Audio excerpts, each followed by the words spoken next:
Come back again, ఈ రాష్ట్ర ప్రజలకు వాస్తవాలు తెలియాలి, మళ్ళీ వచ్చి నేను మాట్లాడతానని చెప్పి ఆ రోజు చెప్పలేదు.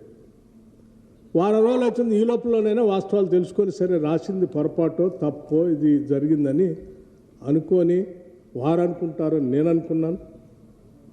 వారు రాసిన దాని మీద లేఖ రాసిన వాళ్ళు వాళ్ళకైనా సరే గతంలో అనేక సంవత్సరాలు మంత్రులుగా పనిచేశారు కాబట్టి వాళ్ళకైనా తెలుసు, వాళ్ళైనా మార్చుకుంటారనుకున్నాను. లేకపోతే ఈ లేఖ చూసిన ఆయనైనా స్పందిస్తారనుకున్నాను. ఫైన్, హరీష్ రావు గారు లేఖ రాయటం మంచిదైంది, కిషన్ రెడ్డి గారు ఎంక్వైరీ చేయటం కూడా మంచిదైంది.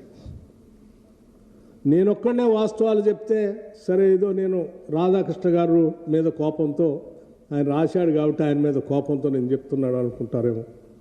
పోనీ వారు లేఖ రాశారు, వారు ఎగ్జామిన్ చేస్తున్నారు, ఆ చేసే తంతు జరగాల్సిందే అని చెప్పి ఐ వెల్కమ్ కిషన్ రెడ్డి గారిని. నేను ఇప్పటికి కూడా I welcome his gesture. Examine చేయండి, మీరు చేయాలి, రాష్ట్ర ప్రజలకి దేశానికి కూడా తెలియాలి.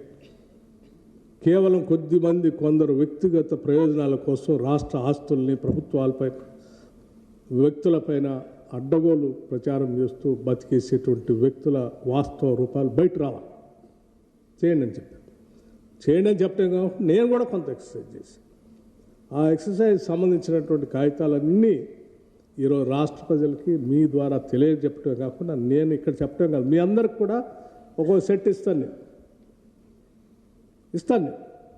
నాది మాట్లాడటం అయిపోయిన తర్వాత చూపించడం అందరికీ సెట్ ఇస్తాను, తెలియాలి. ఎందుకంటే లేకపోతే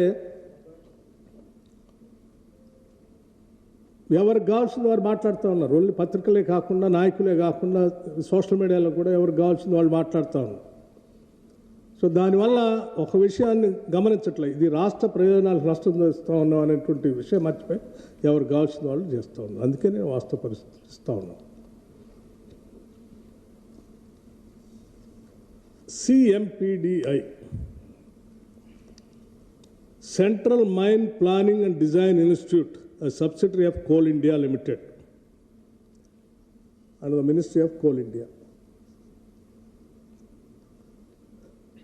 ఈ సింగరేణి వాళ్ళు సంబంధించి 2018లో టెండర్ పిలవటానికి టెండర్ డాక్యుమెంట్ తయారు చేసి మాకు పంపించండి అని ఆ కోల్ ఇండియా సంబంధించిన కంపెనీకి పంపించారు. టెండర్ డాక్యుమెంట్ని మేము టెండర్ ఎట్లా పిలవాలో మీరు మాకు తయారు చేసి పంపించండి అని 2018లో అప్పుడు బట్టి విక్రమార్క లేడు,